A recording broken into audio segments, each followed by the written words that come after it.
Alhamdulillah wassalatu wassalamu ala Rasulillah wa ala alihi wa ashabihi mawalah. Usi nafsi wa iyyakum bitaqwallah wa ta'atihi faqad fazal mu'minunal muttaqun. Apa kabar teman-teman sekalian? Alhamdulillah, hadir di sini insyaallah sehat semuanya, dalam lindungan Allah, dalam penjagaan yang sempurna, dan mudah-mudahan bersama pasangannya masing-masing yang sudah menikah di bulan ini ya. Kita bersyukur kepada Allah atas setiap keadaan, karena beginilah dunia. Allah Subhanahu wa ta'ala akan senantiasa gulirkan sesuatu yang pasti harus kita sadari dulu sebelum kita membahas namanya manajemen konflik. Menyadari bahwasanya dunia itu seperti dua sisi mata uang yang nggak bisa dipisahkan, nggak bisa ditawar. Ada hujan, musim penghujan, ada musim panas. Seorang yang sadar bahwasanya musim penghujan itu pasti, maka berarti dia harus sedia payung, harus sedia peralatan yang nanti bisa melindungi, seperti jas hujan dan sebagainya. Ternyata teman sekalian, perjalanan seorang dalam berumah tangga nantinya sudah menjalani atau mungkin yang akan menjalani, saya tidak akan takuti, sama persis sebagaimana siklus kehidupan yang Allah gulirkan kepada kita semua. Perjalanan yang kita sering melewati siang, kita sudah terbiasa melewati malam kita sudah terbiasa terbitnya mentari di pagi hari. Dan begitu juga dengan namanya perjalanan rumah tangga. Meski pernikahan itu keinginan sendiri-sendiri, maksudnya saya suka dengan dia Ustaz, kata fulanahnya saya juga suka dengan dia, berarti sudah sama-sama suka, srek. Meski pernikahan itu menurut kacamata kita perfect, semuanya sempurna, yang laki-laki dengan gagahnya, yang perempuan dengan pesona cantiknya, meskipun dengan kriteria menurut kacamata kita nggak ada konflik ini, karena senang. Mereka happy, mereka gembira, mereka bahagia, mereka kayaknya cocok ya. S1 dua-duanya, mungkin begitu ya, bukan SD ya, maksudnya ya sarjana beneran gitu. S1, kemudian sisi ekonominya juga sebanding, tidak jomplang salah satu. Kan saya pernah nyampaikan tentang bab sekufu, masih ingat ya? Sekufu itu diberikan dalam syariat untuk membantu kita supaya mengimbanginya tidak lama, artinya cepat menyesuaikan, supaya kita cepat menyesuaikan. Nah, ini menurut kacamata yang tadi kita lihat, pasangan ini sesuai, karena dari sisi ekonomi pun juga tidak jomplang. Tapi permasalahannya, dari sekian banyak yang mungkin pernah mampir, entah itu cuman lewat online, lewat HP, bertanya, ataupun pengen bertemu langsung, dan bertemunya itu bukan dengan wajah sumringah ya, tetapi dengan wajah ditekuk-tekuk, terutama perempuan. Kenapa demikian? Karena perempuan itu tidak bisa ditutupi ketika mengalami sebuah konflik atau permasalahan. Nanti kalau dalam bahasa psikologis itu nanti ada perbedaan antara otak kanan, otak kiri, sistem limbik yang ada dalam diri manusia. Ketika laki-laki, ketika punya permasalahan yang terganggu hanya sebelah kanannya saja, sebelah kanan. Sementara sebelah kirinya tidak bermasalah, dia tetap bisa kerja. Masa pandemi gini maupun susah kayak mana masih bisa main HP dia. Laki-laki itu masih mancing, ya, masih main game, ya. Meskipun mungkin nggak punya gaji, meskipun mungkin sedang bermasalah sisi ekonomi, meskipun sedang lagi marahan sama siapa begitu ya. Siapa itu jangan dianukan negatif dulu, nggak boleh ya. Maksudnya mungkin dengan orang tuanya sedang ada clash, mungkin begitu ya. Tapi dia masih bisa kerja. Kenapa? Hanya sisi sebelah kanan saja. Ini kalau saya lihat kan dari sudut psikologis, ya. Sementara perempuan kanan kiri, udah kalau punya masalah lagi marah, puncak emosi negatifnya keluar, diem, entah itu panggilannya nanti Dek, panggilannya sama nanti manggil siapa nanti Mas? Dek, yang belum punya rencana, belum punya rencana ya. Apa? Contoh lah panggilannya Dek gitu ya. Lagi marah ya? Enggak. Benar lagi marah?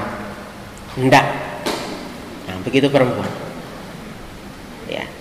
Tapi enggak bisa disembunyikan dari raut wajahnya, enggak bisa. Maka tadi saya mengatakan yang datang itu antara laki perempuan, kalau laki-laki masih bisa menunjukkan ketegarannya karena jiwa pemimpinnya. Ya, kalau perempuan udah tekuk-tekuk begini, udah mungkin tangannya ambil gimana gitu ya, mungkin gemes pengen nabok tapi gitu. Begitu. Padahal yang tadi saya sebutkan di depan teman sekalian, background awal menurut kacamata kita sebatas yang kita ketahui sempurna. Sisi ekonominya tidak masalah, sisi penampilan tidak bermasalah, apalagi kemudian kecocokan dia suka sama suka. Bukan dipaksa orang tuanya salah satu pihak enggak. Tapi permasalahannya kenapa kok tetap ada masalah? Ya, inilah yang akan saya sabarkan kepada teman sekalian. Berarti masalah itu akan senantiasa eksis ada dalam kehidupan manusia seperti musim yang selalu Allah gulirkan dalam hidup kita. Berarti kalau masalah itu ada, sama dengan berarti hujan itu kalau pasti nanti akan ada, entah nggak tahu kapan musimnya. Maka yang kita lakukan harus siap-siap punya jas hujan, punya apa? Payung. Berarti sama. Seorang dalam menjalani rumah tangga dan akan menjalani bahtera rumah tangga, sudah tahu bahwasanya namanya rumah tangga itu sesempurna apapun menurut kacamata kita pasti akan ada konfliknya. Berarti ada yang harus kita siapkan. Sedia payung sebelum hujan, sedia ilmu sebelum konflik. Ini saya sampaikan, dan teman-teman semua yang saya muliakan rahiman rahimakumullah, nanti kita akan gali sedikit, meskipun ada beberapa episode yang sebelum di masjid ini kita sampaikan, tetapi saya akan mengulang dan lebih merinci kembali supaya lebih tersusun rapi, karena hari ini merupakan satu momen yang sangat menggembirakan untuk kita semuanya, dan teman-teman telah menunjukkan kesungguhan bahwasanya betul sedang kangen dengan kajian. Kalau di depan saya cuma 10 orang, maka saya mungkin salah menafsirkan, nggak benar kangennya terhadap kajian. Dan ini di hadapan saya, masya Allah, sore hari ini yang hadir, dan inilah yang mudah-mudahan Allah akan catat setiap perjalanan kita, niat kita untuk mencari ilmu ini sebagai bukti bahwasanya benar-benar ya Allah kami kangen dengan kajian offline. Insya Allah ya. Baik teman sekalian yang Allah muliakan, jadi tadi merupakan muqaddimah yang saya sampaikan. Artinya kita belajar tentang manajemen konflik di sore hari ini, di bagian awal ini merupakan salah satu ikhtiar kita sebagaimana kaidah yang tadi sudah saya sebut, peribahasa yang mungkin telah umum, sedia payung sebelum hujan. Sama seperti musim, konflik itu pun juga demikian. Hatta nanti kalau kita mempelajari tentang manajemen konflik dari Nabi SAW dan keluarga cahaya, sampai level yang istimewa seorang Nabi, bahkan nanti generasi terbaik setelah Nabi SAW, para sahabat pun sejarah juga pernah mencatat bagaimana kehidupan mereka yang melegenda ya. Kehidupan keluarga Fatimah radhiyallahu anha dan sahabat Ali itu melegenda. Bahkan banyak orang ketika berdoa sering meminta, ya Allah persatukan hati kami sebagai Engkau persatukan Ali dan Fatimah. Pernah dengar doa ini? Pak penghulu biasanya habis apa itu namanya akad nikah langsung amin amin ya rabbal alamin. Kadang dorong-dorongan kalau saya jadi penasihat nikah gitu, suruh tausiah kadang Ustaz, kadang begini, Pak penghulu aja silakan. Pasti doa ini kadang kalau beliau membaca begitu, Allahumma alif baina qulubina, Allahumma alif baina qulubihima, ya Allah pertautkan hati mereka senantiasa sebagaimana Engkau mertautkan Adam dan Hawa. Sering dengar kalimat ini? Berarti sering menghadiri acara akad nikah. Sering ya? Sering. Ya, alhamdulillah. Ya enggak apa-apalah, sering-seringlah menghadiri acara akad nikah.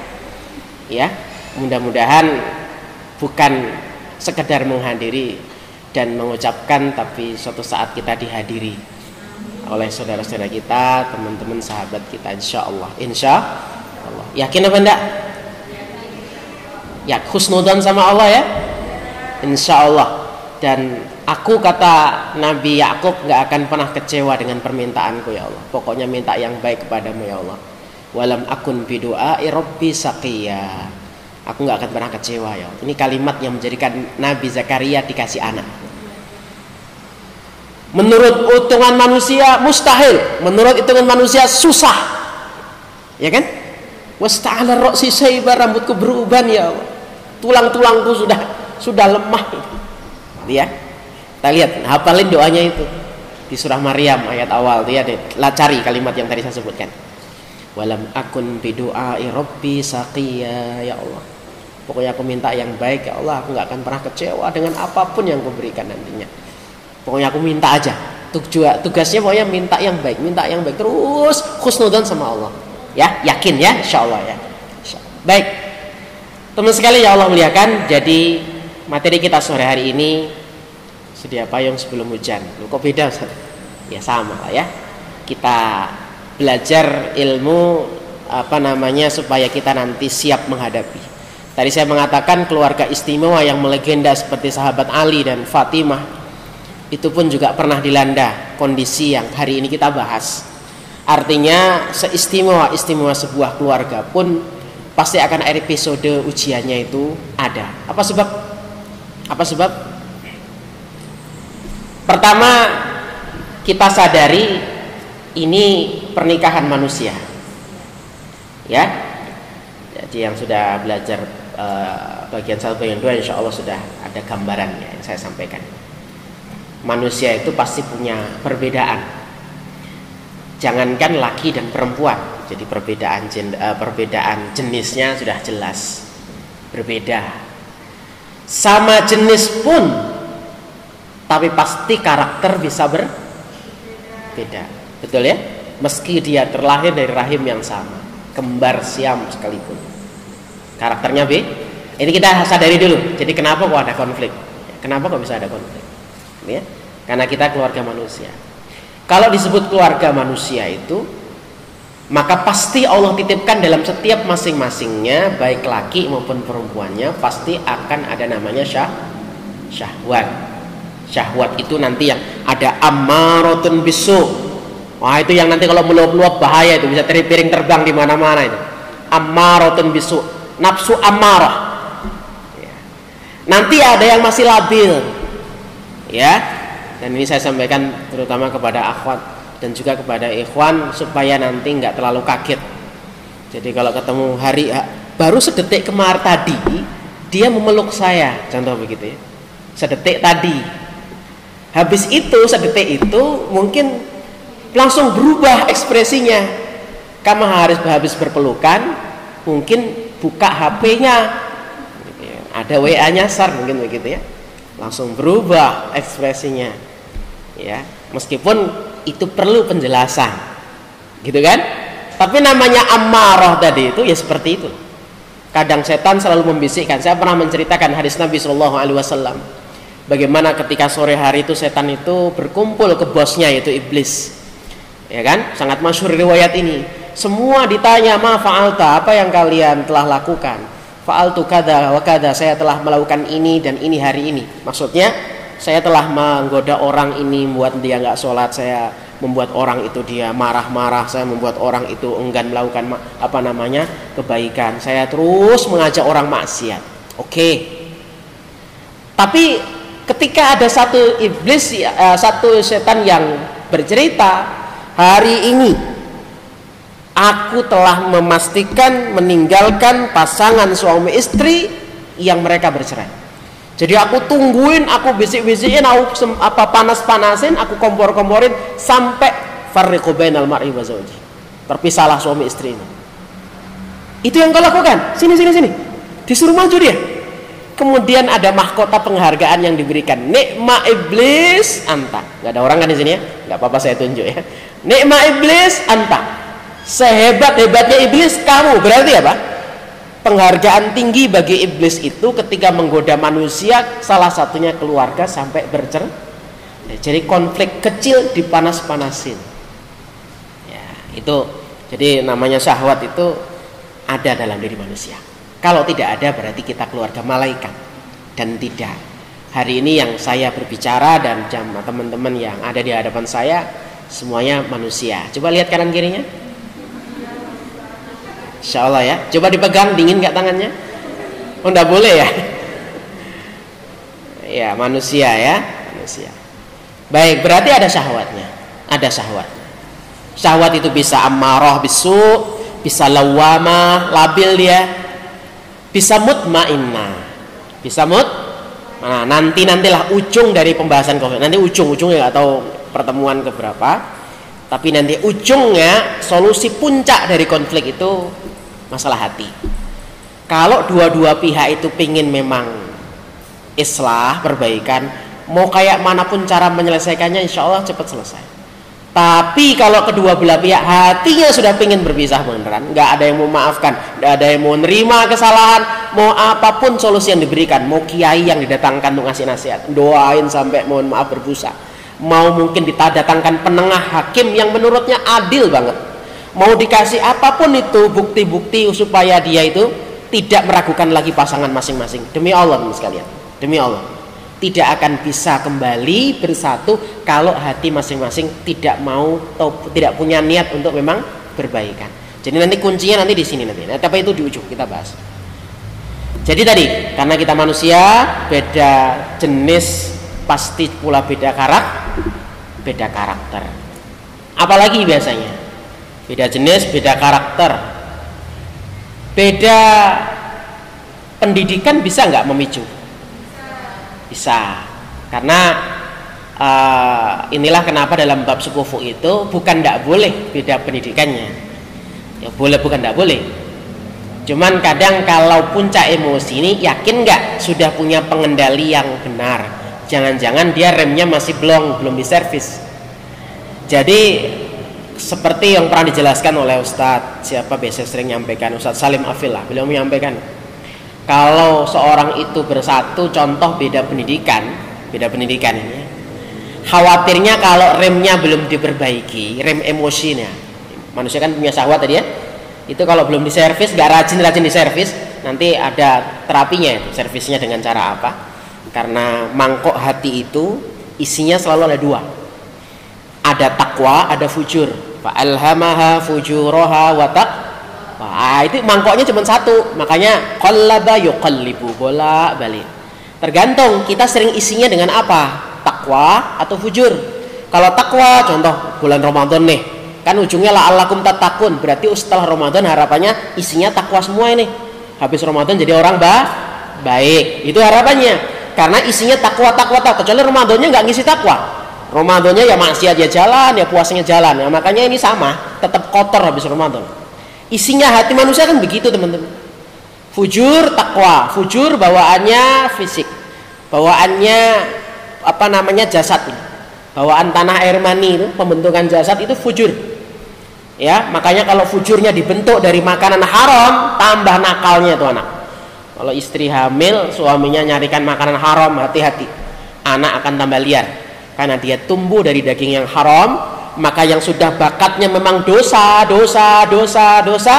tambah lagi ditumbuhkan dengan makanan haram, tambah lagi.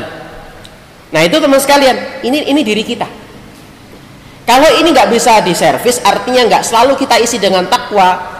Jangan menggampangkan untuk mencari yang menurut kita nggak sekufu. Bisa aja saya taklukkan dia Pak. Jangan, meskipun cuma beda pendidikan, meskipun itu bisa nanti memicu konflik. Sangat rentan kalau kita nggak siap dengan isi takwa. Tapi kalau isi takwa dia bisa ngerem, dia bisa nyadar, oh iya saya juga salah kok suatu saat, iya dia banyak kebaikannya untuk saya, dia sudah melayani saya, nyucikan baju saya, dia ngasih makan anak saya, dia telah melahirkan anak saya, oh banyak kebaikan diingatnya. Ini orang takwa. Tapi kalau takwa itu nggak akan ingat itu, yang diingat keburukan suami aja, kejelekan istri aja, pasangannya dilihat yang jelek, baiknya nggak kelihatan sama sekali. Tapi kalau takwa masih. Tapi kalau kita mungkin belum, masih tahap menapaki tangga itu, apalagi tidak akrab dengan kajian seperti sore hari ini, maka saya sampaikan, antum kalau menikah saya suruh ulang, komitmen aja pasangannya kajian, ya.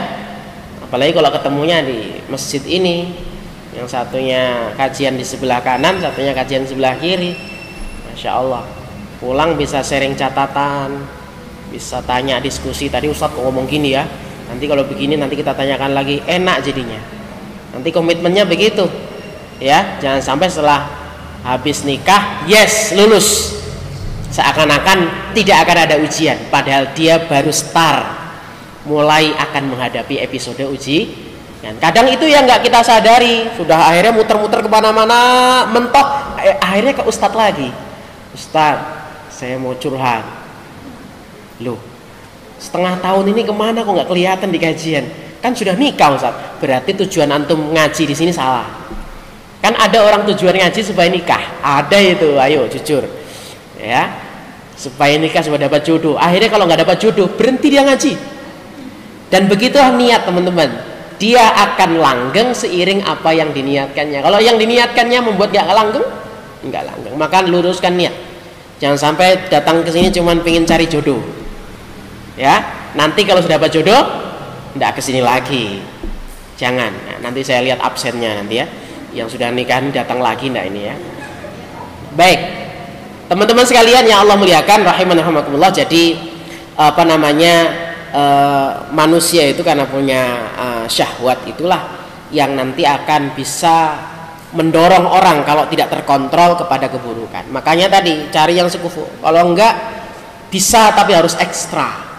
Takutnya kalau marah-marah diungkit, kamu itu kalau enggak saya terima, mana ada yang mau sama kamu, lulus SD aja kamu.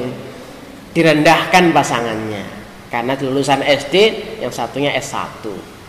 Ya, jadi bisa tapi berat.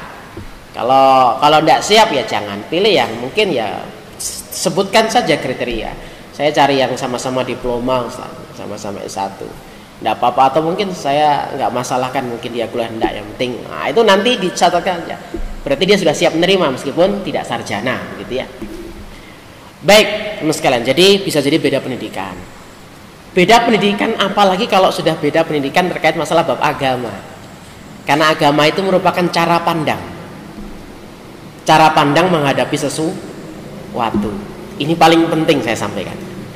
Kalau kita ingin nanti kalau ada konflik, paling tidak bisa meminimalisir, paling tidak bisa tegar menghadapi, paling tidak bisa bijak dalam menyikapi, teman sekalian, maka pastikan harus sama cara pandang. Terhadap apa? Urusan agama. Jadi, teman sekalian, cara pandang itu masuk dalam bab nanti visi dan misi. Masuk dalam apa? Visi dan misi. Berarti masing-masing calon yang akan, baik laki maupun perempuan, wajib tahu tentang visi dan misi. Kenapa Ustaz? Visi dan misi yang berbeda itu kalau mungkin awal-awal perjalanan masih belum terlalu kerasa. Saya ingatkan ini ya, Ustaz tidak masalah, itu ada visinya kelihatan beda kok, dia harmonis. Tunggu saja, karena itu merupakan puncak gunung es yang nanti akan meletus. Karena apa? Gini lah, visi berbeda itu kalau pertama mungkin masih kelihatan rapat, tetapi dia nanti seperti segitiga yang kebalik. Segitiga ya, gini. Kalau visinya sama, visinya nanti mungkin awalnya dia belum sama, tapi mengarah ke sama. Contoh, baru sama-sama hijrah, nggak masalah. Yang penting dia punya komitmen akan menuju hal yang sama. Jadi, nggak harus saya nanti nikah dengan sama-sama lulusan pondok, belum tentu. Belum tentu nanti punya visi yang sama. Yang penting kita sama-sama punya komitmen ke depan, nggak usah ke belakang, ke depan. Maka nanti jadinya seperti segitiga yang beneran. Segitiga benerannya begini ya. Berarti semakin mengerucut semakin dekat, terus begitu. Tapi kalau segitiga kebalik, semakin lama perjalanan pernikahan semakin apa? Renggang. Dan inilah penyebab paling besar tanpa disadari. Meski sama-sama ganteng cantik, bukan sama-sama ganteng ya, LGBT jadinya ya.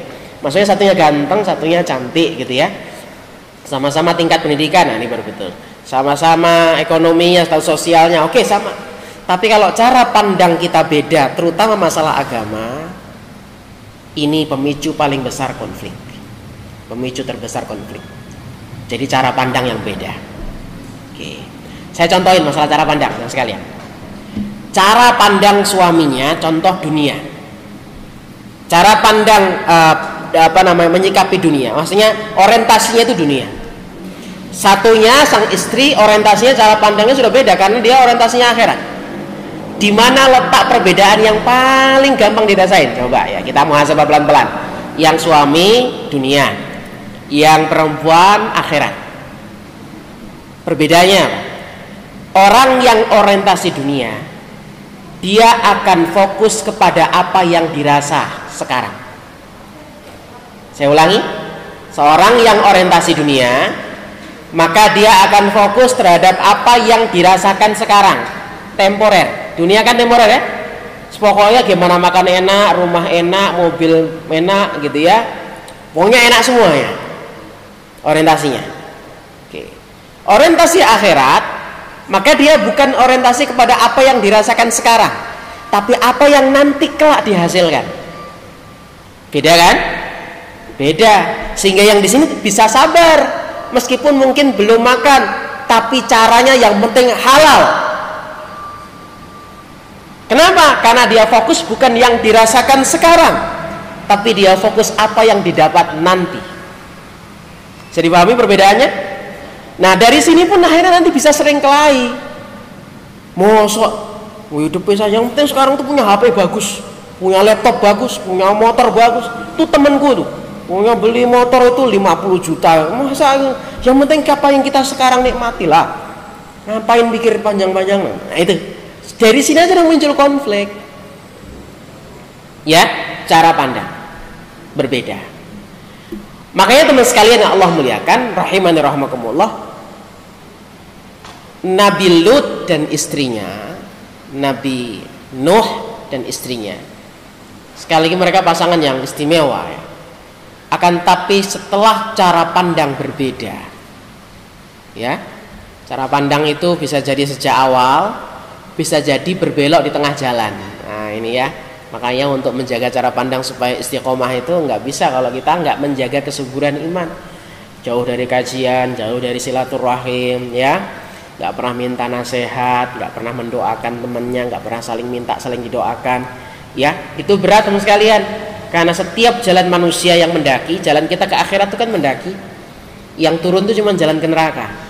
Allah katakan wahadainahun najdain, kami tunjukkan kepada manusia dua jalan. Falaqtahamal aqabah, satu jalan yang ujungnya surga itu seperti aqabah, daki terjal, nggak enak, bawaannya pengen turun, sudahlah istirahat sampai sini, capek saya. Itu ujungnya sana itu memang kayak gitu. Coba kita perjalanan melelahkan, terjal, mendaki, nggak cari kawan yang tepat, bawaannya ngajak ampihan, berhenti sepat gitu ya, ngajak turun, udahlah turun aja udah. Bisa aja contoh dia mungkin sama-sama pingin cari Edelweiss. Ngerti Edelweiss nggak? Bunga keabadian. Dulu ingat ustadz saya, istrinya minta mahar bunga Edelweiss dari Gunung Lawu. Ya. Jadi habis nikah masih utang berarti, karena nggak ada, harus naik ke gunung. Diajalah daki ke puncak Ardogohargo Dumila. Capek digendong. Jadi sama jangan ketawa-ketawa aja. Di sini nggak ada gunung ya. Ada ya Gunung Sari, Gunung Bugis ya. Gunung Rambutan ya. Yaitu. Ah itu contoh punya itu. Di tengah jalan tuh, Masya Allah. Kalau kita nggak pernah itu dah ngos-ngosan, kaki pegel, gampang kita turun teman sekalian. Makanya ada yang visi itu berbelok di tengah jalan ya ada. Karena tadi meninggalkan nasihat, meninggalkan kajian, meninggalkan sahabat yang baik, salah milih kawan. Kalau salah milih kawan, orang itu identik kalau punya masalah kemana? Gak kemana-mana.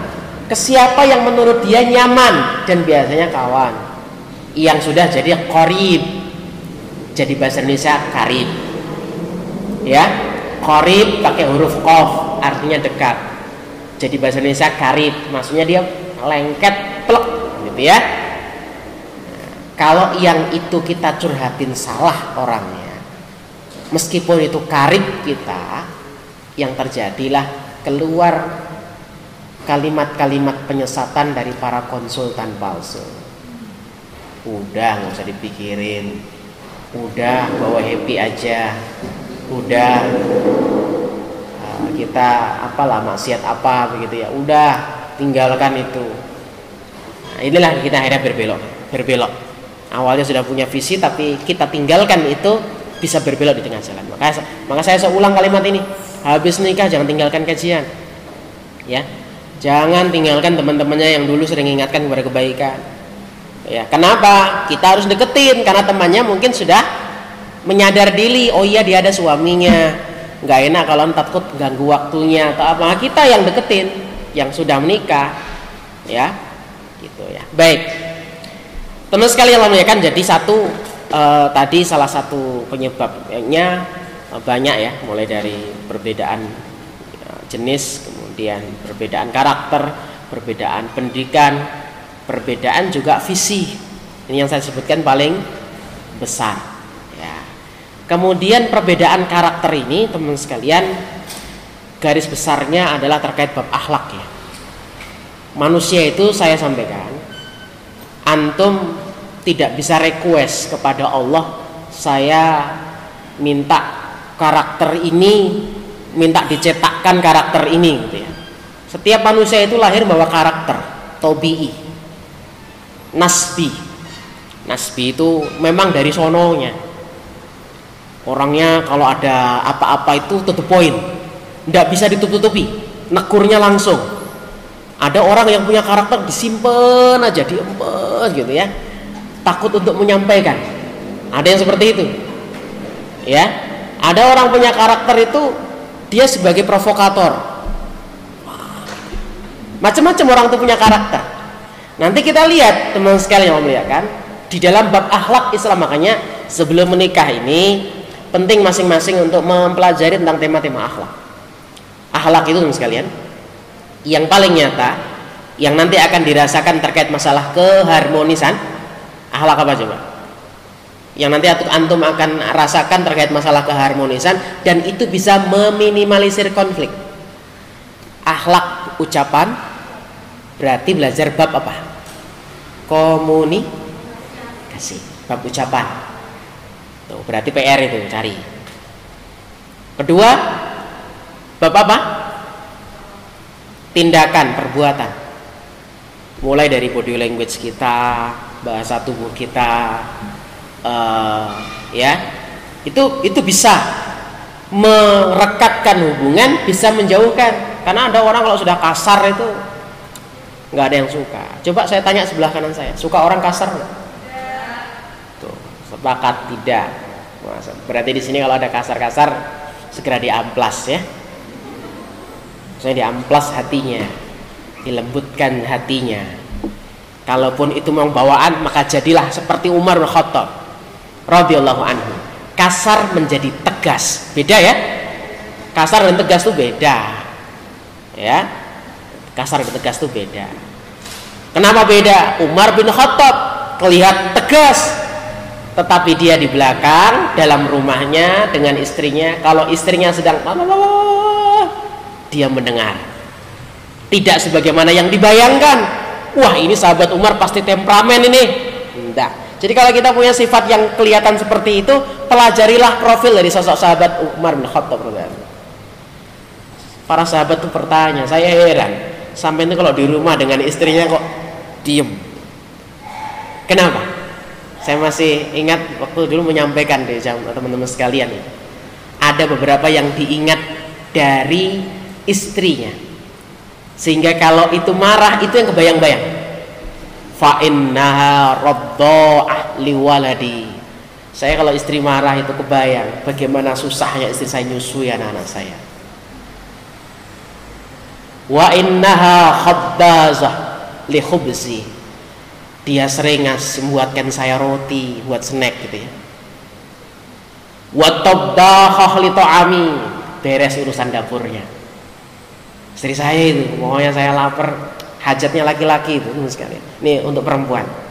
Nanti kalau sudah berumah tangga, Nggak perlu ditanya babi bu. Pertanyaan awal kalau datang, Mas sudah makan kan? Itu paling jos. Urusan perutnya selesaikan dulu. Jangan baru buka pintu. Gitu ya, jangan. Itu pelajaran untuk kita bersama ya, saya dan kita semuanya. Ini penting. Karena dia kalau sudah urusan perutnya beres, baru nanti ngomong enak. Kalau sudah lapar, laki-laki beda dengan laparnya perempuan. Meskipun sama-sama perihnya, kerucuk-kerucuknya. Karena laparnya laki-laki itu bisa mempengaruhi ke sini. Nah, makanya tenangkan dulu. Kalau haus, kasih minum dulu. Itulah Ibunda Khadijah. Rasulullah turun dari gua Hira, zammiluni, selimuti aku.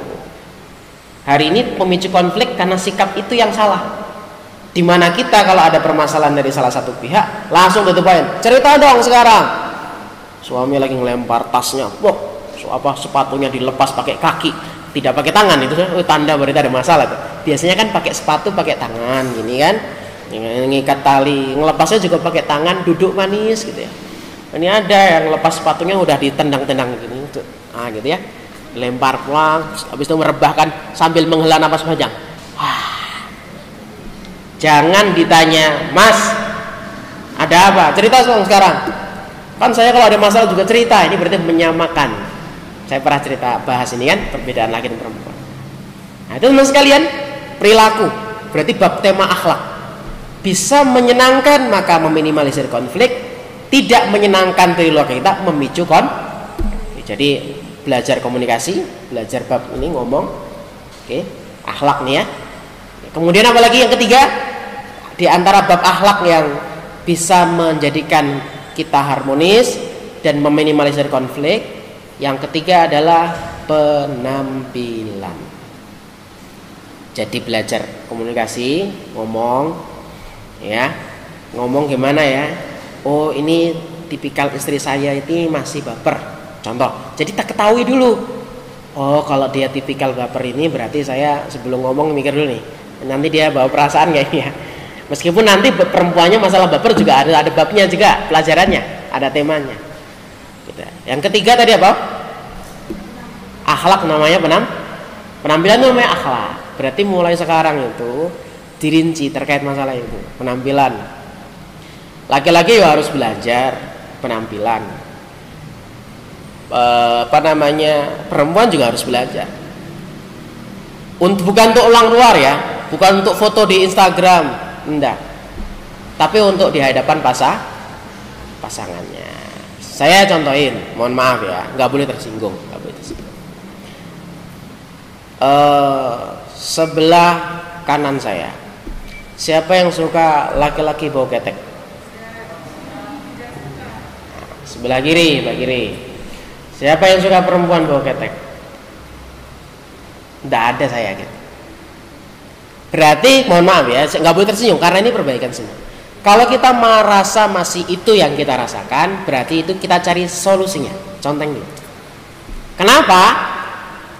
Dalam suasana kalau sudah punya masalah itu, ditambah plus melihat penampilan yang nggak enak, tambah sepet. Bisa dipahami? Maka yang terjadi rumput tetangga akan terlihat lebih indah. Ya.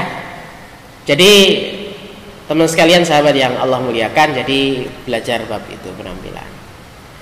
Dan itu nanti saling perbaiki, saya dengan pasangan. Kadang itunya kelihatan, itu kaos dalamnya kelihatan, pakai yang kaos dalam yang V gini, contoh gitu. Laki-laki nggak masalah, dirinci gitu.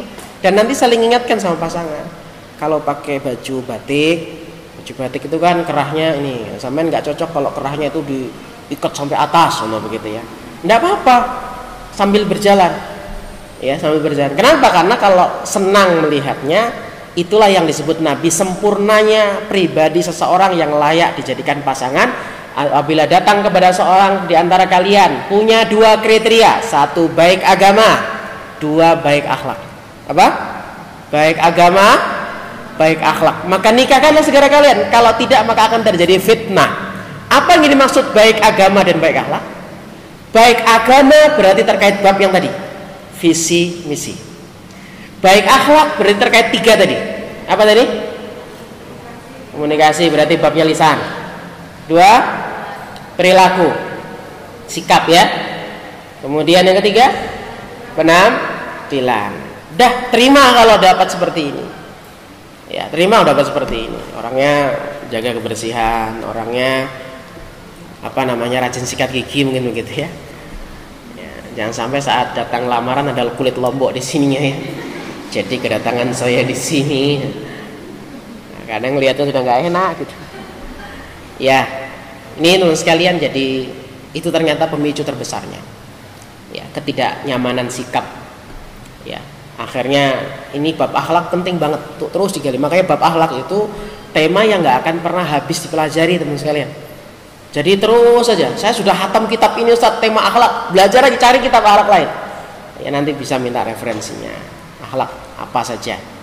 Ya, karena semua aktivitas kita dalam rumah tangga nanti ada bab akhlaknya. Sampai yang paling detil ada akhlaknya. Saya pernah cerita tentang babul firos, bab ranjang. Ada akhlaknya nggak? Ada. Kalau tidak ada akhlaknya nanti kena hukum apa di Indonesia itu? Entah sudah sahkan tuh belum dia? Seorang perempuan akan mengadukan suaminya bahwasanya dia telah diperkosa oleh suaminya. Ada peraturan tidak jelas juga ya. Ya, bahwasanya ada istilah laki-laki memperkosa istrinya. Ya, itu memang mungkin bisa difahami karena memang tema ini ada dalam syariat. Silakan cari kitab fikih. Kitab fikih itu kalau ketemu babun nikah, nanti subbabnya pasti akan membahas masalah tema babul firos. Ya. Ya. Bahkan para ulama membahas satu sendiri dalam satu buku.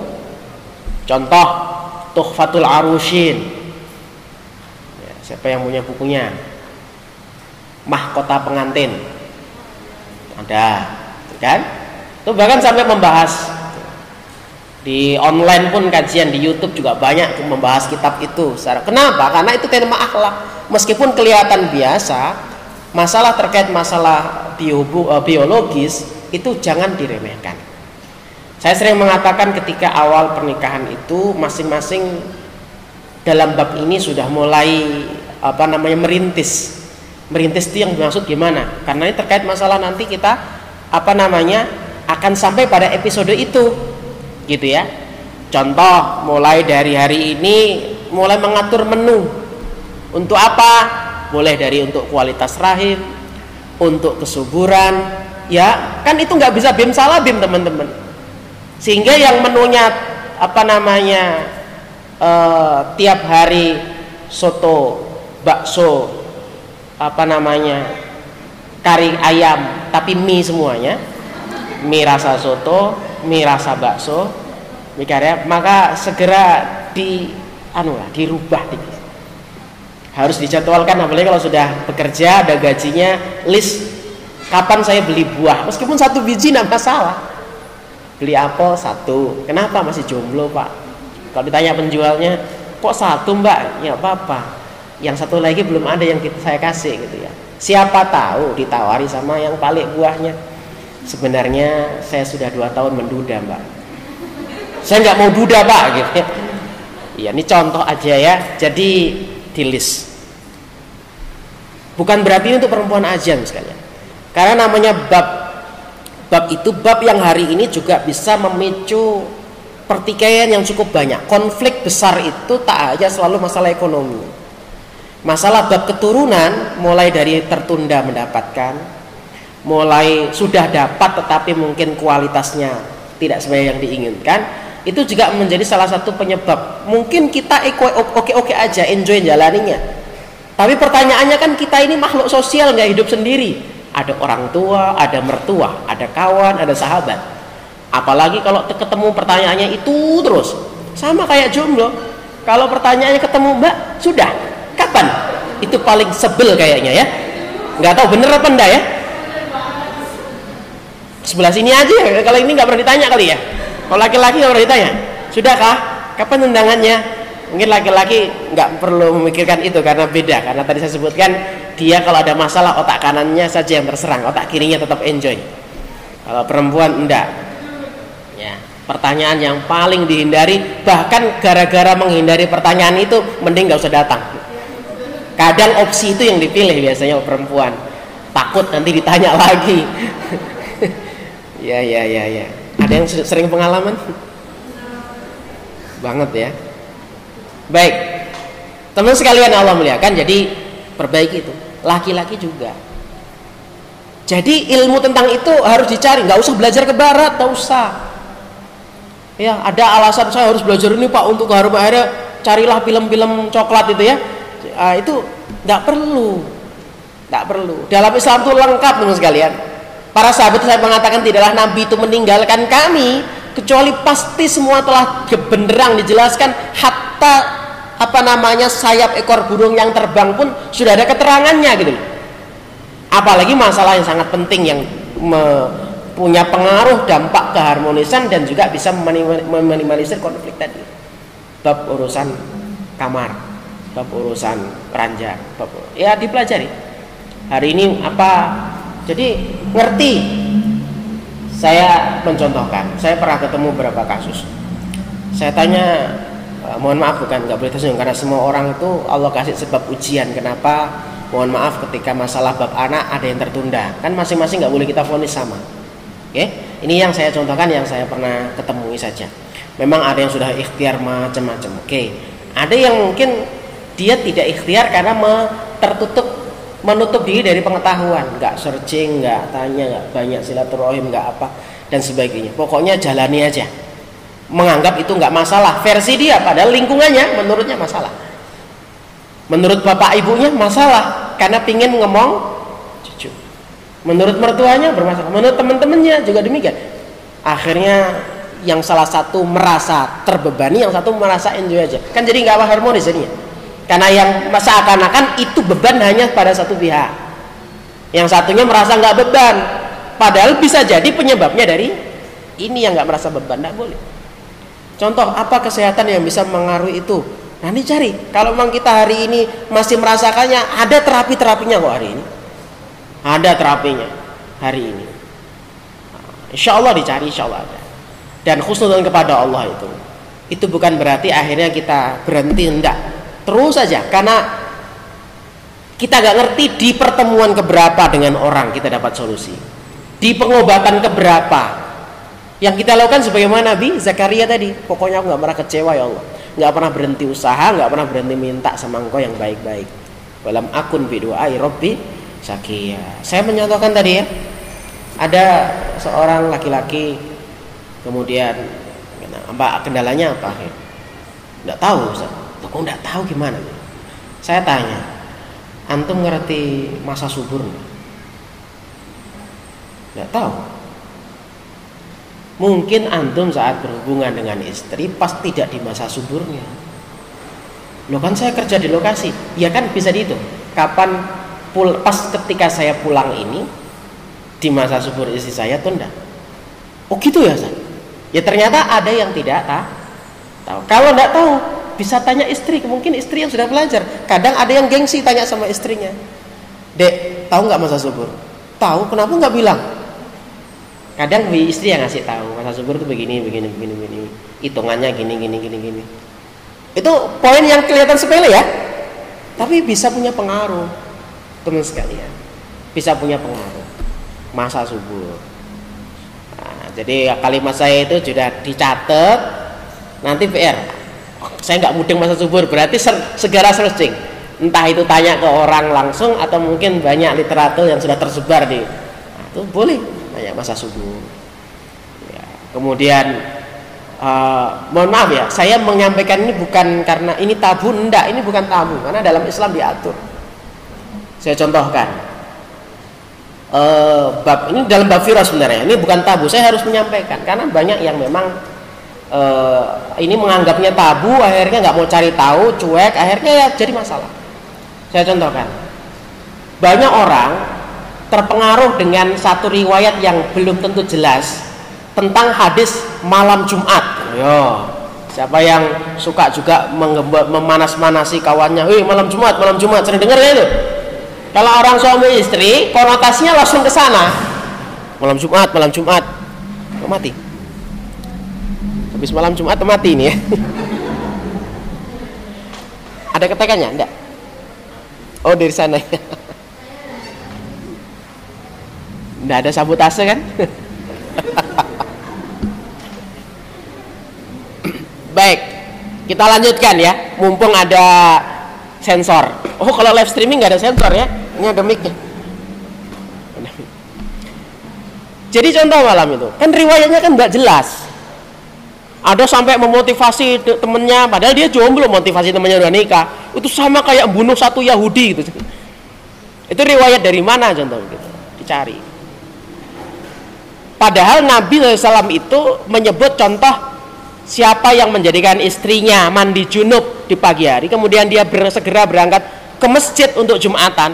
Loh, kalimatnya pagi hari. Apa rahasia pagi hari daripada malam hari? No, itu dicari nanti. Itu ada di Babul Firas. Oh, jangan senyum-senyum aja tuh ya. Nah, gitu ya. Dan apa rahasia kenapa tes pack itu pas paling bagus saat pagi habis bangun tidur? Loh, harus tahu itu.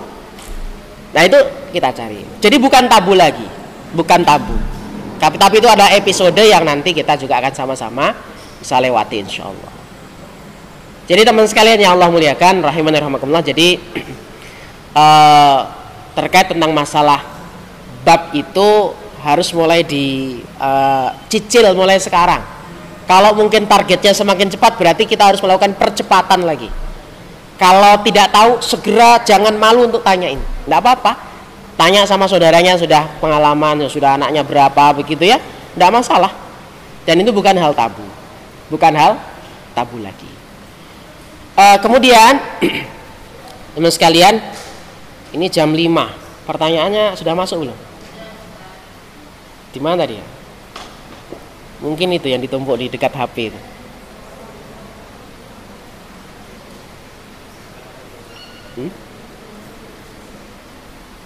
Atau mungkin nanti beliau yang menyampaikan. Baik, saya lanjutkan dulu sambil berjalan ya. Jadi sekarang sudah ngerti PR-nya masing-masing ya, PR-nya masing-masing, baik laki-laki maupun perempuan. Kita sama-sama introspeksi ya, sama-sama introspeksi. Apa yang menjadikan saya ini akhirnya belum siap? Maka siapkan. Jangan seperti roda yang berjalan, tidak punya tujuan. Itu nanti jadinya sampai kapanpun kita tidak akan belum siap. Dan ini saya sampaikan, mohon maaf, terutama laki-laki. Karena hari ini mayoritas yang sudah menyatakan siap perempuan. Laki-lakinya mohon maaf mundur ke belakang semuanya. Alasannya belum siap. Ya. Jangan sampai nanti saya dului. Sudah loh saya. Enggak ini bercanda ya. Jadi gitu teman sekalian.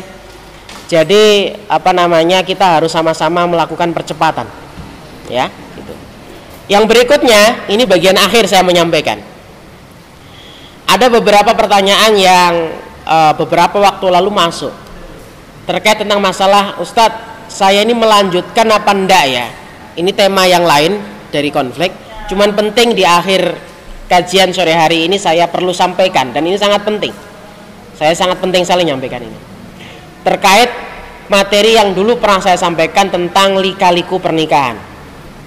Ya, saya ngulang sedikit aja.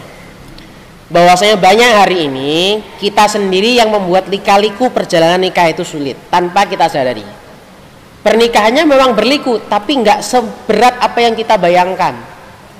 Ya, ketemu mertua itu deg-degan, tapi nggak seberat dan nggak sehoror yang kita bayangkan. Oke, makanya kalau ada yang takut gini, perempuan boleh motivasi, nggak apa-apa, babak saya sudah jinak, gitu ya. Nggak sehoror apa yang kita bayangkan, enggak, serius. Deg-degannya akan luntur kalau sudah dijawab Waalaikumsalam, silakan masuk, itu sudah mulai, dah, tenang aja. Ya, deg-degan paling parah itu ketika ngetok pintu, tak tak tak tak tak tak, atau pencet bengkel. Udah gini, mau bingung udah gini. Ya biasa itu, dilewati aja. Biasa itu. Ya mungkin sambil makan permen lah. Ya, yang penting jangan permen karet aja ya. Kalau dibuang, dilempar kena janda bolong bahaya. Marah-marah ibu mertua nggak jadi diterima. Karena hari ini ibu-ibu mertua sedang hobi janda bolong ya. Nggak ngerti janda bolong sampean ya. Tales-talesan itu. Kan lagi hobi kembang ya orang sekarang ya. Itu permen karetnya kena daunnya selembar aja, wah nggak diterima sampean nanti ya. Kan lagi ngilangin grogi, ngunyah-ngunyah permen karet. Dilempar sembarangan kena kembangnya yang harganya mungkin 1 juta. Nggak usah kesini, udah pulang sana. Nggak, bercanda. Mudah-mudahan nggak seperti itu ya. Nggak seorang yang kita bayangkan, serius. Maka saya sampaikan masalah lika-liku ini, jangan membuat jalan itu berliku duluan teman sekalian. Contoh, kasus yang terakhir, mohon maaf saya tidak sebut nama, bertanya kepada saya, Ustadz, berapa waktu ini global pertanyaannya, Ustadz, beberapa waktu yang lalu ada seorang ikhwan menyatakan kesiapannya, lihat garis besarnya, seorang ikhwan menyatakan kesiapannya untuk melamar saya. Oke. Tapi saya menyatakan kepada ikhwan ini nunggu wisuda lah paling enggak, nunggu saya selesai. Oke. Udah, tapi berlanjut. Komunikasi lanjut meskipun tidak intens. Oke. Nah, kemudian menanyakan 2 bulan ini atau 3 bulan ini tiba-tiba nggak ada kabar. Kira-kira saya lanjut apa enggak? Nah, ini saya sampaikan. Ini berarti tanpa disadari pernyataan ikhwan tersebut telah membawa baper dalam diri kita. Kenapa demikian? Karena kita telah membuat itu sendiri terbuka. Artinya apa? Saya sering membahas bahwasanya lika-liku berawal dari kita prematur dalam melaksanakan eksekusi. Sering saya ulang kalimat ini ya, masih ingat ya? Jadi supaya nggak bosan ya, karena memang ini yang sering kita lakukan. Entah laki-lakinya belum siap ngomong siap, itu termasuk prematur eksekusi. Oke, siapnya kapan? Nanti. Ya sudah cepat datang aja, pokoknya nanti. Yang perempuan juga itu prematur nerima. Yang tadi ini kasusnya saya masuk kategorikan prematur nerima. Kenapa dikatakan prematur nerima? Karena dia membatasi saya siapnya nikah setelah lulus sekolah. Berarti nggak boleh dia ngomong ini sebelum lulus kuliah, supaya apa? Nggak ada perasaan, meskipun nggak dihubungi 2 bulan nggak masalah. Nah sekarang kenapa seakan menjadi masalah nggak dihubungi, seakan laki-laki itu menghilang yang menjanjikan kesiapannya melamar, kemudian kita galau, kemudian nggak perlu. Kenapa? Karena memang kita sudah komit, siapnya saya menikah selalu, berarti nanti eksekusi kita setelah lulus. Jadi kalau ada orang mengatakan siap, saya akan baru mengatakan yes, saya akan mau karena saya sekarang sudah lulus. Itu enak. Konsletnya. Baik, jamaah sekalian Allah muliakan rahimani rahimakumullah. Jadi itu penting. Itu nasihat saya terakhir ini penting. Jadi yang laki-laki jangan prematur eksekusi kalau memang belum siap. Siapnya itu apa Ustadz? Saya pernah bahas masalah siap. Kadang kita itu merasa siap tapi belum siap. Ya, siap itu macam-macam. Ya, bukannya siap pingin. Kalau ditanya semuanya pingin, saya yakin kalau normal pingin. Siapa yang mau nikah? Mau, ya kan? Semuanya yakin itu. Tapi siapa yang sudah siap? Mayoritas sebelah sini. Siap diimami. Yang sini, siapa yang siap jadi imam? Alhamdulillah. Kalau depan ini saya tahu nih karena sudah proses ta'aruf ya. Gitu. Jadi siapnya itu paling tidak, kalaupun bilang itu tidak lama, karena dia memprediksi mungkin paling tidak 6 bulan lagi. Kalau memang bisa menjaga nggak apa-apa. Tapi ya kalau mau cepat 3 bulan lagi itu lebih cepat, lebih oke. Contoh, saya awal 2021, boleh itu mulai sekarang itu eksekusi itu bukan eksekusi ya, maksudnya eksekusi mulai cari siapa yang akan dilamar, begitu ya, mencocokkan, mencari tahu, terus gitu ya, ikhtiarnya dijalankan, itu sudah mulai harus eksekusi. Kenapa? Ternyata 2021 itu tinggal ini apa, bulan apa ini? Oktober, September, Desember. Saya mendapat kabar Desember ini banyak nih. Ya. Meskipun saya tidak diundang nggak apa-apa ya. Tapi saya cuma mendoakan mudah-mudahan yang Desember, November dimudahkan Allah Subhanahu wa taala semuanya ya. Ya. Baik, ini bagian akhir pertanyaan akhir.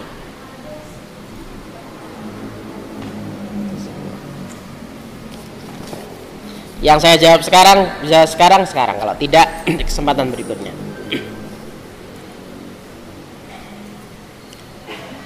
Saya bukan ingin bertanya Ustadz, tapi mohon untuk doa kesembuhan mama. Masya Allah, saya yang sakit tumor otak sudah tidak bisa berkomunikasi lagi, semoga diangkat penyakitnya, diberi keberkahan. Baik, kita doakan bersama. Bismillahirrahmanirrahim. Allahumma sholli ala Muhammadin wa ala ali Muhammad. Allahumma rabban nas adhibil ba'sa isfi ya Allah. Anta syafi la sifa ila sifauka sifaan la yughadiru saqaman. Allahumma rabban nas adhibil ba'sa isfi ya Allah. Fulana sifaan la yughadiru saqaman. Sallallahu nabiyana Muhammadin wa ala ali Muhammadin walhamdulillahi rabbil alamin. Mudah-mudahan diberikan kesembuhan, kesabaran bagi keluarganya dan senantiasa berbaik sangka dengan Allah, dan mudah-mudahan akhir yang terbaik insyaallah. Bagaimana kita mengetahui akhlak seseorang pada saat kita ta'aruf, padahal menyelami akhlak manusia itu butuh waktu, dan ketika ta'aruf itu merupakan satu perkenalan dengan waktu singkat. Screeningnya, wah ini orang kesehatan kayak ini kalimatnya, screening. Bagaimana screening akhlak seseorang yang baru kita kenal?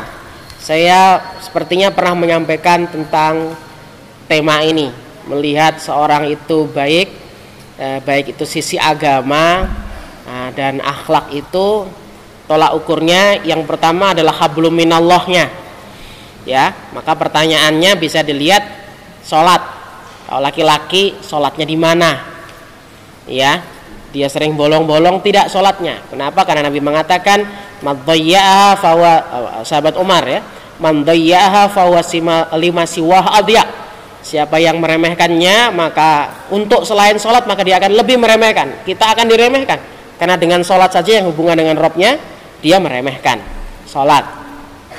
Yang kedua, bisa jadi kalau ada perantara yang menyampaikan dia ini anak yang sangat berbakti kepada emaknya, maka itu baik. Karena hari ini jarang orang itu yang punya hubungan baik dengan ibunya.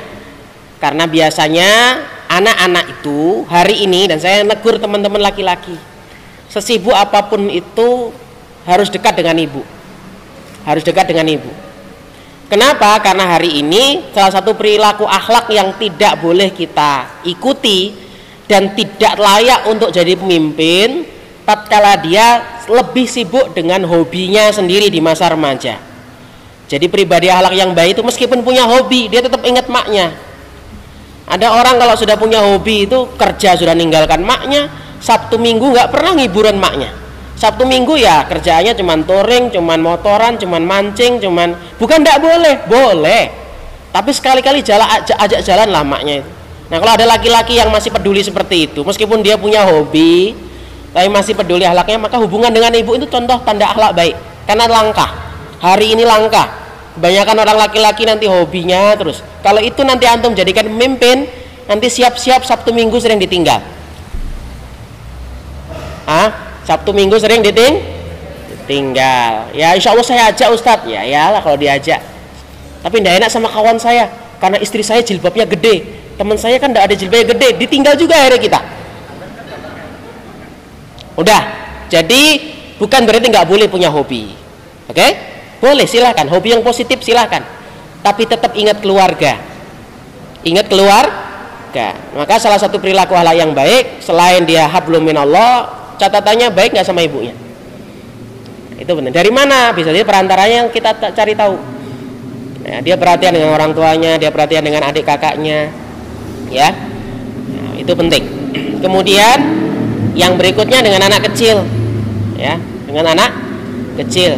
Karena sesungguhnya tipikal orang watak keras dan tidaknya itu bisa dekat dengan anak kecil atau tidak. Sekeras apapun, tetapi kalau dia dekat dengan anak kecil, maka insya Allah dia bisa mengendalikan dirinya. Kenapa? Karena yang bisa menguji kesabaran kita ini salah satunya anak kecil, ya, salah satunya anak kecil. Kenapa? Karena potensi penyakit stroke itu berawal dari situ. Larinya ke stroke, Ustaz. Iya. Mohon maaf, saya nggak nyindir jamaah.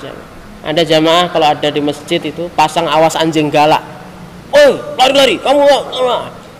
Itu potensi nanti punya stroke. Dan penyakit itu memang sesuai dengan karakter. Sata stroke pun masih marah-marah nanti. Jadi orang yang temperamental itu nanti cenderungnya larinya ke sana. Salah satunya nanti tidak bisa lembut dengan anak kecil. Nah, jadi lembut dengan anak kecil itu kriteria hati ya. Ya. Kemudian akhlak itu bisa dilihat dari kawan. Akhlak itu lihat dari kawan. Maksudnya apa? Kalau banyak kawannya yang kenal dia atau orang yang kenal dia menceritakan keburukannya, ya sudah. Meskipun dia kelihatan baik di hadapan kita, karena biasanya kalau orang di fase-fase kenal itu nggak mungkin menunjukkan keburukan. Makanya supaya tidak tertipu, lihat orang yang sudah selama bermuamalah dengannya. Salah satunya kawannya. Karena sahabat Nabi itu ketika ditanya, saya sudah kenal sama dia, ditanya dulu, kamu sudah pernah jalan sama dia? Pernah safar sama dia? Kenapa kok tanyanya safar? Ya. Kenapa tanyanya safar? Karena memang kawan itu juga salah satu yang sering menguji. Betapa banyak orang itu kadang kita diuji emosinya dengan kawan. Nah, gimana dia menyelesaikannya? Sering nikung-nikung teman-temannya enggak? Maksudnya apa ya? Mendolimi, sering mengejek-ngejek, sering menghibahi. Kalau kerjanya demikian enggak? Jangan. Ya, karena salah satu indikasi akhlak itu bagaimana orang lingkungannya nyaman bersamanya. Kalau nyaman, yes, saya rekomendasi saya ini, oh bagus dia itu, kata orang banyak, seperti insya Allah baik dia. Demikian.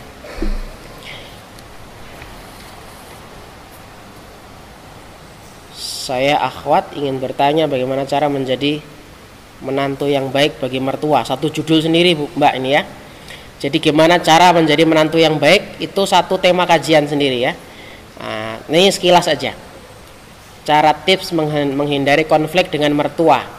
Saya sering mengatakan bahwasanya sebisa mungkin kita nego mulai sekarang itu ketika menikah itu untuk tidak tinggal serumah. Ya. Meskipun serumah tapi tidak beda, tidak sama pintu. Kamu tinggal jangan jauh ya, Nduk. Kamu kan ini mungkin ibunya ngabotin, beratin. Sampaikan saya pengen mandiri, Bu. Insya Allah saya tetap menjenguk ibu. Ya sudah, nggak boleh jauh-jauh. Ya nggak apa-apa. Yang penting kita beda pintu, beda dapur. Konflik sering terjadi itu memang ketika sama pintu, sama dapur. Terutama kalau kita membawa istri kita ke rumah kita dan kita kerja di lokasi, ditinggal 2 minggu, suruh tinggal sama ibu. Itu orang baru, teman sekalian, yang sudah bertahun-tahun saja belum tentu cocok. Ibunya sering marah-marah sama adik kita karena nggak cocok, itu yang dilahirkannya. Lah ini istri itu kan baru, mungkin hitungan bulan. Ibunya pengen korden hijau, istri antum nggak suka warna hijau. Tiap hari ganti-ganti itu udah jadinya. Siapa yang ganti korden ini? Pasti istrimu ya. Itu cuman korden. Apalagi urusan kembang. Nah, itu sudah. Urusan kembang. Jadi kalaupun mungkin satu rumah, gimana caranya beda pintu, beda dapur? Diikhtiarkan. Meskipun ngontrak dengan yang sangat minimalis sekalipun, itu lebih ahsan untuk meminimalisir. Ya, lebih ahsan untuk meminimalisir. Kemudian memahami karakter. Kalau kita sudah mengetahui karakter, maka kalau itu kita tahu, dihindari. Oh, ibu saya ini atau mertua saya ini punya tipikal gini. Maka kalau sudah tahu itu, kita hindari. Berarti saya nggak akan nyinggung omongan ke sana, karena pasti beliau itu kalau itu tersinggung. Memang harus cari tahu dari mana, dari anaknya. Siapa itu? Suami kita. Gitu ya. Ibu itu kayak gini. Nanti kalau ke sana nggak usah gini-gini. Suaminya harus ngasih tahu, harus kasih orientasi. Kadang suami nggak ngasih orientasi, pokoknya ngajak aja ke rumah. Orientasinya hanya orientasi dapur di sana, kamar mandi di sana. Itu namanya pembantu. Kamar mandi di sana ya, dapur di sana. Mesin cuci itu colokannya di sini, maksudnya suruh nyuci gitu ya. Nah, jangan hanya orientasi tempat, tapi harus orientasi karakter, orientasi watak. Di sini ada tinggal juga adik saya. Adik saya itu dia itu kalau sudah main di kamarnya itu suaranya tidak keras. Nanti kalau saya nggak bisa kayak gitu tuh. Ya kalau itu diketahui di awal mending dihindari. Disebutkan bahwasanya ada orientasi yang kita pahami, ada adiknya tinggal di rumah suka bising nyetel musik keras-keras gitu ya. Sementara mungkin istri kita nggak suka dengar kayak gitu sebenarnya. Ya jadi kalau ini nggak disadarkan di awal, kita pengen dimengertiin tapi kita kadang tidak mengerti. Jadi pahami karakter saja. Insya Allah. Kemudian yang terakhir adalah sadari bahwasanya ibu mertua itu adalah ibu dari suami kita. Jadi kalau kita berbuat baik kepadanya itu sebagai wujud kita juga setia dan cinta kepada pasangan kita. Jadi bayangkan ini ibunya dari suami saya. Kenapa sampean berbuat baik? Karena ini ibu dari suami saya, maka ibu saya juga. Begitu ya. Artinya saya ini sedang disayangi oleh seorang suami, yang mana suami itu dilahirkan oleh ibu ini, gitu ya. Jadi bayangkan terus, maka saya akan berbuat baik kepadanya. Wallahu a'lam bishawab. Ini satu tema sendiri, saya ngasih clue-nya sekilas saja. Tapi tetap saran saya tadi, mengikhtiarkan untuk tinggal berpisah itu lebih ahsan. Gitu ya.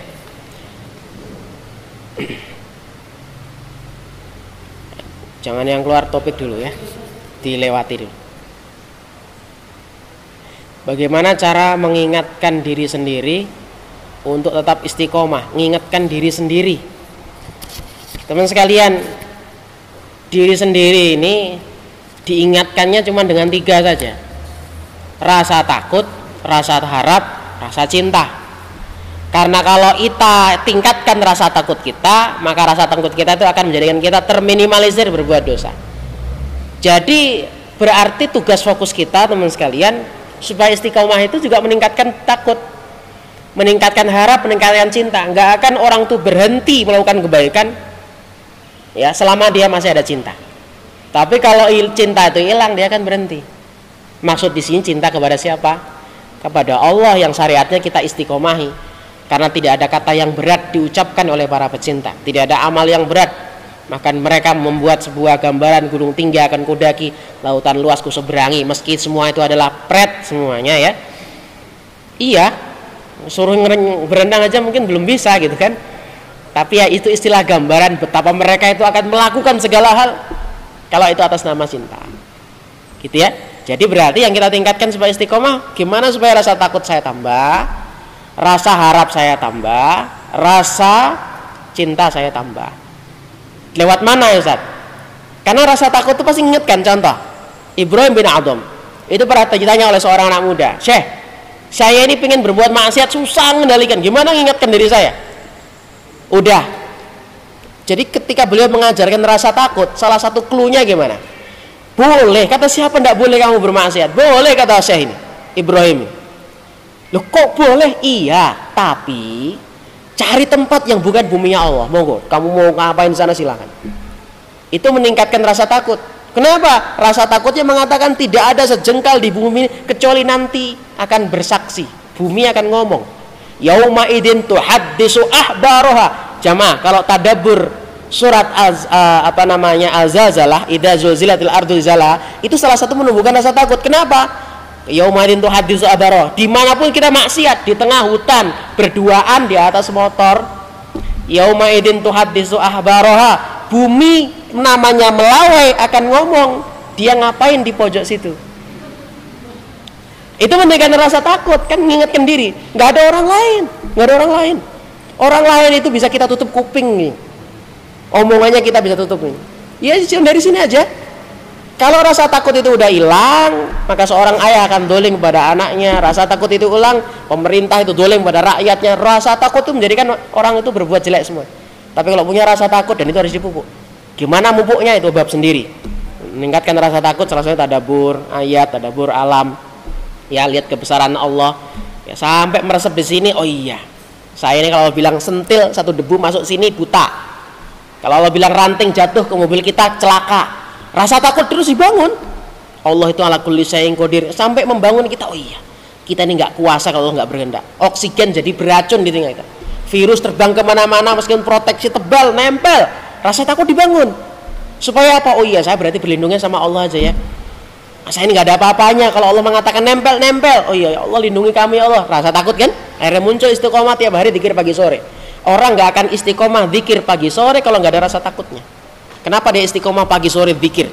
Seperti takutnya rumahnya kebakaran, maka sebelum dia keluar rumah pastikan kompor dicek, pastikan air tidak menyala, betul ya? Kenapa dia lakukan itu? Istiqomah tiap hari cek itu. Karena dia takut rumahnya hilang, betul? Oke. Jadi rasa takut, rasa harap, harapan apa ya? Harapan surga, harapan kita ditinggal oleh Allah, harapan kita nanti kalau nggak dapat hajat kita, kadang pengen banyak kan kita ini, keperluan kita banyak, tak? Ya, itu harapan yang tinggi. Kalau orang nggak punya harapan, susah berbuat baik. Gitu ya. Jadi itu tips kilas. Bagaimana jika didekati? Ini tulisannya sama ya? Sama orangnya ya. Bagaimana jika didekati atau dilamar oleh laki-laki? Didekati itu belum tentu dilamar, Mbak. Ya. Jadi jangan garis miring. Langsung saja. Bagaimana kalau kita dilamar gitu ya? Oleh laki-laki yang tidak baik agama dan akhlaknya. Loh, kenapa ditanyakan? Ditolak saja. Kenapa? Karena bahagia itu ada pada agama. Tidak ada kebahagiaan kalau tidak ada agama. Tidak ada kebahagiaan bagi orang laki-laki nggak sholat. Tidak ada kebahagiaan bagi laki-laki yang mencari harta yang haram. Tidak ada kebahagiaan bagi laki-laki yang suka bermaksiat. Tidak ada. Dari mana? Allah katakan wa'mur ahlaka bis salati wastabir 'alaiha, perintahkan keluargamu sholat. Kenapa sampai disuruh Allah wastabir, ekstra sabar nyuruh sholat? Karena kunci bahagia di sholat. Allah kaitkan rizki dengan sholat. La nas'aluka rizqa, kami nggak minta rizki dari kalian nyuruh sholat, tapi kami yang ngasih rizki kepada kalian.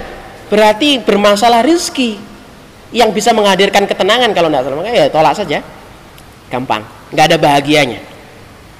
Apa yang harus saya berikan jawaban? Ya sudah, jawaban kalau nolak itu, Mbak dan Mas kalian, jangan ditambah-tambahi yang membuat nanti justru baper.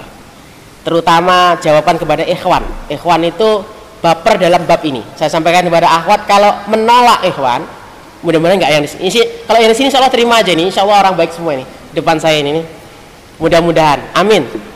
Ini berusaha baik dan pingin jadi baik. Di depan saya ini terima aja kalau mereka datang. Dan kalau ngaku saya kajian Masjid Namiro gitu ya. Kayaknya harus ada tandanya, ID-nya atau gitu. Jadi sampai kemana tadi saya? Laki-laki ini sangat rentan dengan jawaban akhwat yang model gini. Contoh, kalau nolak aja, mohon maaf ya, sudah saya tidak bisa nerima, selesai gitu aja, nggak perlu jawaban neko-neko. Jawaban yang paling membuat laki-laki penasaran, contoh, mohon maaf akhi, antum adalah orang yang sangat soleh,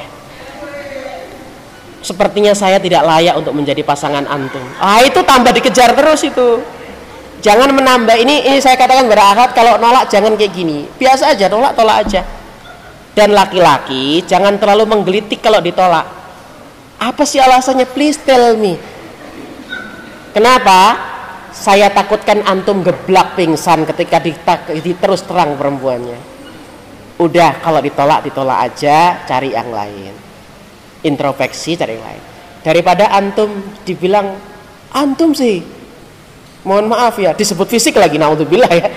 jangan nggak usah ditanya, nanti takutnya ngeblak gitu ya. Udah pokoknya sudah, makasih, jazakillah khair ya, udah selesai. Doakannya pun nggak usah pakai lisan, didengar dia. Doanya pun dalam hati kita pasti doakan kebaikan untuk dia. Kalau di lisan dan di tulisan pun juga bisa jadi baper. Mudah-mudahan antum mendapatkan jodoh yang lebih soleh. Mudah-mudahan jodohnya seperti bidadari. Apalagi ditambah puisi-puisi lagi di belakangnya. Aduh, meskipun cuma doa, tapi ya Allah, doanya ini mudah-mudahan bidadari itu adalah engkau. Dibalas itu lagi, nanti gimana? Nggak selesai jadi. Udah ya, gitu ya. Karena sudah 5:30, waktu maghribnya dekat. Berarti ada PR saya ini, mohon maaf.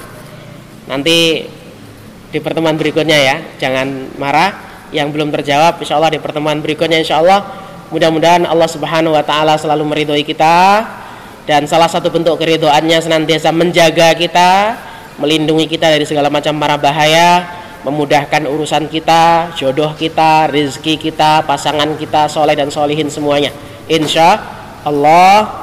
Dan jangan lupa sesama jomblo saling mendoakan, sesama kesulitan saling mendoakan, dan sesama yang berbahagia mendoakan, sesama yang sedang tidak bahagia juga mendoakan. Doanya semua yang penting baik.